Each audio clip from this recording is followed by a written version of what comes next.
Bu gün xonçaların bəzəyi olan çiyələk şirniyyatı hazırlayıram. Bunun üçün bizə vafli lazımdır. Vaflini sürtkəcdən keçirdirəm. Belə ovuntu halına salmaq lazımdır. Təqribən 700 qram vafliyə 300 qram kərə yağı qatıram.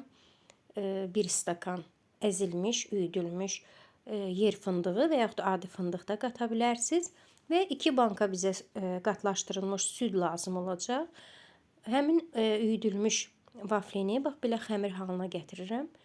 Çiyələk formasına salmaq lazımdır. Əlimizlə çox səliqəli çiyələklər hazırlayırıq. 2 paket qida boyasını 1 stəkan ilıq suda həll eləyib hazırlanan çiyələkləri suya buluyuruq. Kağız üzərinə düzüb biraz suyunun çəkilməsini gözləyirik. Sonra şəkər tozuna buluyuruq. Yaxşı-yaxşı əlimizdə fırlatmaq lazımdır ki, şəkər tozu yapışsın. Və mən belə şəkərli xəmirdən istifadə edirəm. Yaşıl rəngli şəkərli xəmirdən çiyələyə yarpaq qoyuram. Taxta çöpləri əvvəlcədən yaşıl rəngdə boyayıram. Saplaq formasını vermək üçün çox maraqlı və dadlı bir şirniyyatdır. Xonçalarımızın bəzəyidir. Mütləq siz də hazırlayın.